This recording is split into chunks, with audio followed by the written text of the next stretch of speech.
क्या शाम होते ही आप भी अपने घर में मच्छरों के आतंक से बहुत ज़्यादा परेशान हैं? तो आज की रेमेडी आपके लिए, क्योंकि मच्छरों का होना मतलब हमारे घर में बहुत ज़्यादा बीमारियों का खतरा बना रहना, साथ ही साथ उनका हमारे घर में होने की वजह से हम सो भी नहीं पाते हैं, कुछ भी नहीं कर पाते, और कई बार तो इसकी वजह से बहुत ज़्यादा हमारी नींद खराब होने की वजह से हमें बीमार भी हो जाते हैं। और अगर आप भी मार्केट से कोई भी कॉइल या रिफिल लाते हैं तो उससे पहले इस वीडियो को ज़रूर देखिए, क्योंकि ये वीडियो बहुत ही ज़्यादा पावरफुल है और बिल्कुल देसी तरीके से बनाई गई है। इसके इस्तेमाल से आप एक बार में ही अपने घर के मच्छरों को अपने घर से टाटा बाय बाय कर सकते हैं। सिर्फ आपको घर की कुछ चीज़ों का इस्तेमाल करना है, बिना किसी दवाई, बिना किसी केमिकल के आप अपने घर से इन कीड़ों मकोड़ों को हमेशा हमेशा के लिए गायब कर सकते हैं। तो उसके लिए हमें यहाँ पर चाहिए प्याज और नींबू। ध्यान रखिएगा, प्याज जो है तो होती है ना, उसको जब आप सेलेक्ट कर रहे हैं उस समय आपको ध्यान रखना है प्याज जो है वो लाल वाली प्याज होनी चाहिए, क्योंकि लाल वाली प्याज में पोटेशियम की मात्रा काफ़ी ज़्यादा होती है। आप कभी भी नोटिस कीजिएगा, जब आप वाइट प्याज को कट करते हैं तो उसमें से जो आंसू निकलते हैं अगर उससे काटते समय तो कम निकलते हैं, लेकिन जब हम लाल वाली को काटते हैं तो उसमें से ज़्यादा निकलते हैं। वो इसीलिए क्योंकि इसमें पोटेशियम की मात्रा बहुत ज़्यादा हार्ड होती है। तो यहाँ पर आपको लाल वाली प्याज का ही चयन करना है काटते समय, और जिस तरीके से मैं इसको काट रही हूँ उस तरीके से ही आपको इसे काटना है, चाहे नींबू हो या प्याज हो, दोनों का काटने का तरीका जो है वो बहुत ही ज़्यादा मेन पार्ट है वीडियो का। तो यहाँ पर देखिए हमने प्याज को छील लिया है, छिलका हटाने के बाद आप इसे वॉश कर लीजिए। और उसके साथ साथ अब जैसे मैं नींबू को काट रही हूँ आपको ऐसे ही नींबू को भी काटना है। तो जब तक मैंने काट पीट कर तैयार कर रही हूँ तब तक आप प्लीज़ मुझे कमेंट करके ज़रूर बताइएगा कि आप मेरी वीडियो किस गाँव या किस शहर से देख रहे हैं, ताकि मैं आपको थैंक्स कर सकूँ। साथ ही साथ ये भी बताइएगा कि क्या आपने कभी होम रेमेडीज़ ट्राई की है, नहीं किए तो एक बार मेरे कहने से ज़रूर करिए। आपको इसका रिजल्ट 101% मिलेगा ही मिलेगा और आप खुश होने वाले हैं। क्योंकि देखिए, जब भी हम मार्केट से कोई भी चीज़ लेकर आते हैं तो उसके साइड इफ़ेक्ट भी होते हैं, चाहे फिर वो कॉइल हो, चाहे फिर वो रिफिल हो, चाहे फिर कोई भी स्प्रे हो। क्योंकि जब भी हम कॉइल वगैरह या रिफिल वगैरह जलाते हैं तो वो सांस के थ्रू हमारी बॉडी में अंदर जाती है और वो आगे चल के हमारी बॉडी को हार्म भी करती है। और घर में अगर छोटे बच्चे हैं तो बहुत ही ज़्यादा टेंशन वाली बात हो जाती है। तो यहाँ पर जैसे मैं नींबू को कट कर रही हूँ, अंदर से थोड़ा सा खाली कर रही हूँ, थोड़ा सा मीन्स थोड़ा सा खाली कर रही हूँ, ज़्यादा नहीं, कि आपकी जो फिंगर टिप होती है बस वो थोड़ा सा अंदर चली जाए, इतनी जगह आपको इसमें बनानी है, ज़्यादा नहीं काटना है आपको। ऐसे ही आप प्याज को कट करेंगे जैसे मैं कट करूँगी, तो इस तरह से आपको इस ज़रूर करना है। और उसके बाद ये रेमेडी का कोई पार्ट नहीं है, ये सिर्फ स्टार्टिंग है, जो मेन रेमेडी है वो आगे है। तो वीडियो को पूरा देखिएगा, वीडियो को स्किप मत कीजिएगा। और अभी तक आपने चैनल को सब्सक्राइब नहीं किया है तो प्लीज़ चैनल को भी सब्सक्राइब कर लीजिएगा, ताकि आने वाली वीडियो का नोटिफिकेशन आपको सबसे पहले मिल सके। और प्याज को काटते समय आपको ध्यान रखना है कहीं नीचे तक पूरी प्याज कट ना जाए, क्योंकि जब भी हम इसमें कोई रेमेडी फिल करेंगे तो फिर वो नीचे से निकल जाएगी। और आपको सिर्फ इसे एक दिन नहीं आजमाना है, आपको सिर्फ एक दिन बनाना है और इसे महीने भर तक चलाना है। इसलिए प्याज को कट करते समय ध्यान रखिएगा कि जो आउटर लेयर है जो इनर लेयर है वो पूरी तरह से सेफ होनी चाहिए। इस तरीके से आपको इसे काटना है। और आप चाहे तो चाकू की जगह चम्मच का इस्तेमाल कर सकते हैं, जिससे कि नीचे से बहुत आसानी से इसका जो बॉटम है थोड़ा सा खाली हो जाएगा। थोड़ा सा मीन्स बस उतना ही जितनी आपकी फिंगर टिप आराम से जो पूरी होती है वो चली जाए, इससे ज़्यादा नहीं काटना है आपको। और प्याज हमेशा बड़ी वाली लीजिएगा, लाल वाली लीजिएगा, इन छोटी छोटी बातों का ध्यान रखिएगा।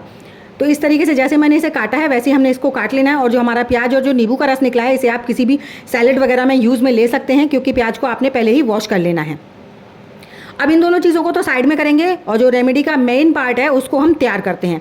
उसके लिए आपको लेना है एक छोटा सा, कोई भी छोटा सा ले लीजिए ग्लास, या फिर कोई भी मतलब आप डिस्पोजेबल बर्तन। कहने का मतलब यह है कि बर्तन वो लेना है आपको जिसे आप खाने पीने की चीज़ों में यूज़ ना करते हो, क्योंकि हम जब इसमें जो चीज़ें डालने वाले हैं उसकी फ्रेगनेंस काफ़ी लंबे समय तक बनी रहती है और वो हमें फिर खाने पीने अगर हम इसमें खाएंगे ना तो वो हमारी बॉडी मतलब हमें पसंद नहीं आएगी।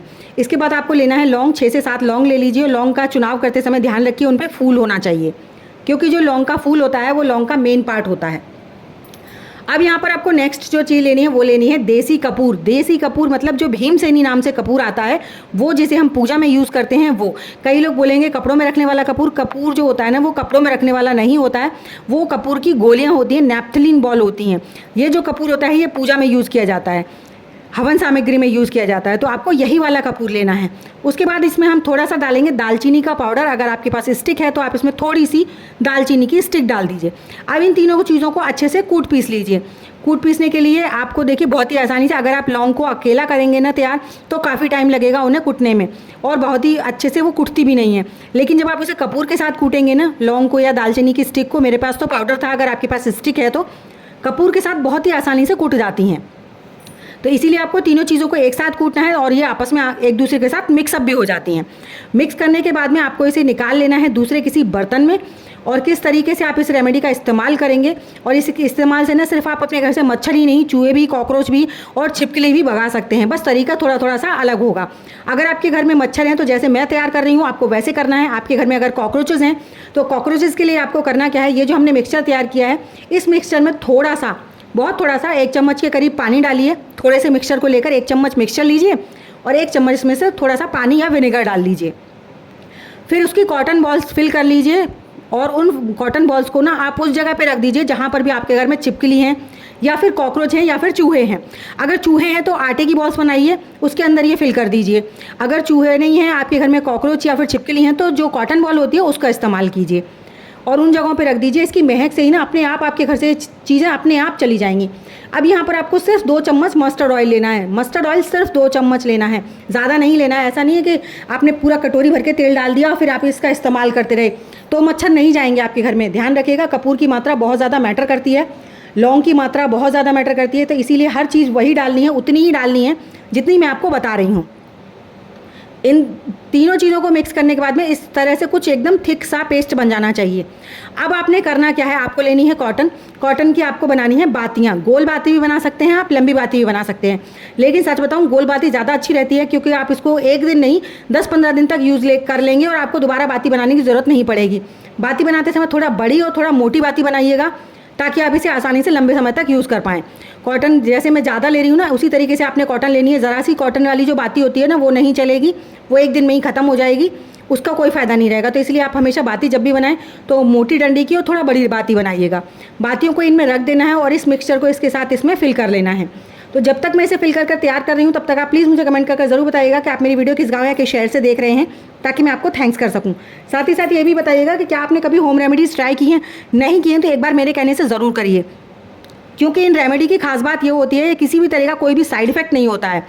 ये हमेशा पॉजिटिव रिजल्ट ही देती हैं। आप इसे एक बार आजमाएंगे ना तो आपकी पूरी फैमिली खुश होने वाली है, क्योंकि ये जो तरीके होते हैं ये पुराने तरीके हैं, देसी तरीके हैं और इनसे हमेशा पॉजिटिव रिजल्ट ही मिलता है।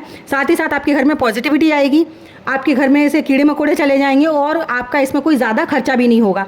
सिर्फ आपको कपूर लाना है, लौंग ज़्यादातर हमारे घर में होती हैं, दालचीनी हमारे घर में होती है, और अगर नहीं है तो आप 10-20 रुपए का सामान ले आएंगे ना तो महीनों के लिए फ्री हो जाएंगे। और 10-20 रुपए में कोई भी कॉइल, कोई भी रिफ़िल आपको महीने भर का रिजल्ट नहीं देने वाली है। तो इसलिए देखिए बहुत ही आसान तरीका है। अब इन दीपकों को हमने फिल कर लिया है। फिल करने के बाद में आपने इनको जलाना है। तो मैं आपको भी दोनों जलाकर दिखा रही हूँ, लेकिन आपने सिंगल कोई भी तरीका अपना सकते हैं, चाहे प्याज से बना लीजिए चाहे नींबू से बना लीजिए। अब इनको ना आपने अपने पूरे घर में घुमा देना है ताकि इसका जो धुआं है वो आपके पूरे घर में हो जाए। आपका रूम है तो रूम में रख दीजिए 5 मिनट के लिए और रूम को लॉक कर दीजिए। और देखिए फ़ैन में भी ये बुझता नहीं है, क्योंकि मेरे भी पूरे घर में फ़ैन चले हुए हैं। और इसे आप थोड़ी देर के लिए रख देंगे, थोड़ी देर बाद आप इसे जलाकर, और बस आपको 5 मिनट जलाना है। 5 मिनट बाद इसको आपको बंद कर देना है। नेक्स्ट डे फिर से आपको शाम के समय 5 मिनट जलाकर रख देना है। इस तरीके से आप इसे डेली में यूज़ करिए और अपना फीडबैक मेरे साथ ज़रूर शेयर कीजिएगा। तो आई होप मेरी आज की वीडियो आपको अच्छी लगी होगी। अच्छी लगी हो तो लाइक कीजिएगा, चैनल पर पहली बार आए हैं तो सब्सक्राइब ज़रूर कीजिएगा। साथ ही साथ मुझे कमेंट करना बिल्कुल मत भूलिएगा। तो चलिए एक ऐसी नई सी अमेजिंग सी वीडियो के साथ मैं मिलूंगी आपको अपनी नेक्स्ट वीडियो में। तब तक के लिए बाय बाय।